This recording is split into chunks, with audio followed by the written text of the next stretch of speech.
السلام علیکم. د نارینه او زنانو یو ډیره ګنده شان بیماری ده چې ډیرو زنانو نارینو ته دا پته نه وي چې دا بیماری مونږ ته لګېدلې ده، علامات ورته پته نه وي، او یا که پته ورته وي خو هغوی ډاکټر ته نه ځي د شرم د وجې. د دې ویډیو مقصد دا دی چې تاسو ته معلومات وشي، الله دې نه کړي که چېرې تاسو ته د علامات وي چې په وخت باندې د علاج وکړئ، او که چېرې تاسو ته د علامات نه وي خو د دې نه د بچ کېدو چې کومې طریقې دي هغه تاسو زده کړئ. ګورې دې بیماري ته عام طور سوزاک ویلی کېږي.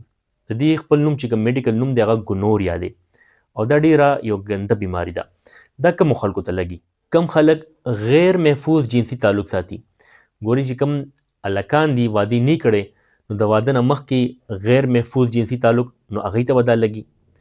کم واده کړي دي خو هغوی د خپل پارټنر نه د خپل وایف نه علاوه جنسي تعلق ساتي نو هغوی ته هم دا مسله راپېښېږي. دغسې غیر فطري جنسي خواهش پوره کوي. غیر فطري مثال مختلف طریقې دي چې هغه د فطرت خلاف دي، چې کوم اسلامي پوینټ اف ویو سره کوم احکام دي د هغې خلاف دي، نو چې هغه کوي نو هم به ورته دا ګونوریا د سوزاک بیماري لګي.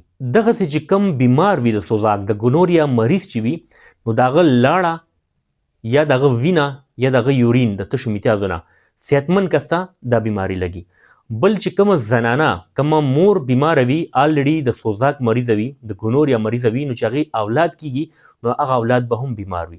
دا د ګونوریا د سوزاک لګېدو وجوهات شوله. د دې علامات څه دي دا به څنګه پته موږ ته لګي چې یاره موږ ته سوزاک لګېدلی دی؟ ګوره په نارینهو کې دا ده چې تشې میتیازې به سوځي، تشې میتیازې به درد سره راځي، تکلیف سره به راځي، او ډېر زیات جلن به وي، سوځې به پکې وي. بل چې د نارینهو کوم نفس دی عضوي خاص دی نو هغې نه به زیړ رنګ یا سپین رنګ یا اودي رنګ غوندې اخراج کیږي، ماده به ترې راوځي، پیپ به ترې راوځي. بل به د نارینهو په ټیسټیس کې یعنې انډو کې درد کیږي او پړسوب به پکې وي. دا درې علامات د نارینهو دي. دغسې زنانو داسې وي چې د هغې چې کوم اندام دی خاص د هغې نه به مسلسل اخراج کیږي، مختلف رنګ کې، یا به زیړ رنګ وي یا په اودي رنګ وي یا به سپین رنګ وي، مسلسل اخراج به کیږي.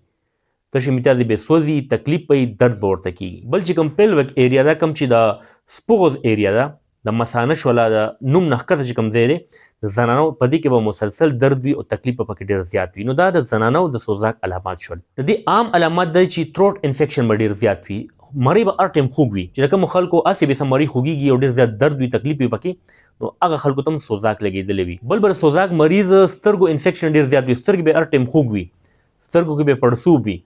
نو چې کوم خلکو ته دا مسله ډېر زیاته وي د مرۍ خوږېدل او د سترګو خوږېدل بیا کېږي نو په وخت ډاکټر ته ځان ورسوئ. د سوزاک د ګونوریا تشخیص لپاره د ټول نه آسان طریقه یورین آري ده، یعنې تشو میتیازو ټیسټ یورین آري، یورین روټین ایگزامینیشن. عام سمپل به تاسو ورکړئ تشو میتیازو او تاسو ته پته ولګي چې پستل پکې راځي او وینه پکې ډېره زیاته راځي، نو بیا تاسو ته پکار چې ډاکټر ته لاړ شئ. نو بیا نور ټیسټونه دې لپاره کېږي، هغه ډاکټر ښه پوهېږي، تاسو هغې ته لاړ شئ، ټیسټونه ورته وکړي، مکمل علاج به تاسو له جاري کړي هغې. د سوزاک د ګونوریا نقصانات څه دي؟ ګوره په نارینهو زنانو کې غټ نقصان دا دی بانجپن، یعنې بې اولاده وي، د دې به بچي نه کېږي، اولاد به نه کېږي، یا خو پرېګننسي سره کېږي نه، که کېږي نه ضایع کېږي به.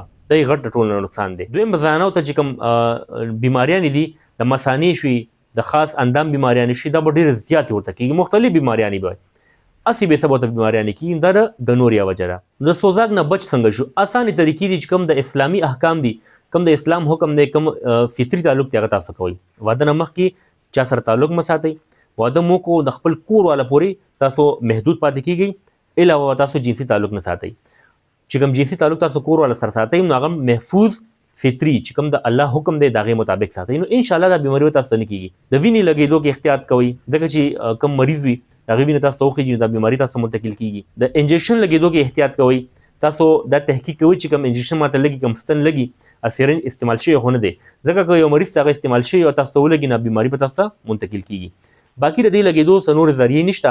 د مریض سره د هغې لاړې توکاڼو نه ځان ساتل، د هغه وینه د هغه یورین نه ځان ساتل، او د هغه سره جنسي تعلق نه ساتل. چې کله دا تاسو احتیاط کوئ نو انشاءالله تاسو به هسې بېڅه سوزاک یا ګونوریا نه کېږي. ګورې د سوزاک دپاره بهترین علاج چې کوم دی خو ایلوپیتھک علاج دی چې هغې ته انټي بایوټیک استعمال شي او هغه یو خاص طریقې سره استعمالېږي، په هغې یو ښه کوالفاید MBBS ډاکټر پوهېږي. خو دې دپاره یې څو هومیوپیتھک دوايانې هم دي، هربل دوايانې هغه هم تاسو استعمالولی شئ. دا دوايانې مکمل علاج نه دی، دا سپورټینګ رول ادا کوي، مدد کوي. په دې کې میډرونیم دی، کینابیسټایوه ده او توجا ده. دا درې ونه به 30 طاقت کې راواخلئ، 5 کترې یو ګیلاس اوبو کې سهار غرمه ماښام دا استعمال کوئ. نو انشاءالله د تشو میتیازو جلن درد به هم ختم شي او ډېر حده پورې تاسو ته ریلیف میلاو شي. دغسې د دې هربل دوایي راځي سوزاک په نوم باندې، سوزاک ټیبلټ راځي، هغه هم تاسو راغستی شي، هغه 2-3 ډبې تاسو د دې استعمال کولی شي، ورسره شربت بزوري تاسو استعمال کولی شي. خو که چېرې مسله تاسو ډېره زیاته وي نو کوشش کوئ چې کوالیفاید اهل ډاکټر ته لاړ شي، هسپتال ته لاړ شي او د دې مکمل علاج وکړي. امید دی ویډیو مو خوښ شوي. دغسې مستند معلومات باندې تاسو ویډیوز کتل غواړئ، زما چینل ډاکټر شبیر پښتو خامخا سبسکرایب کړئ، ویډیو خپل ملګرو سره هم شیر کړئ چې هغوی ته هم فایده ورسي. ډېره مننه، الله حافظ.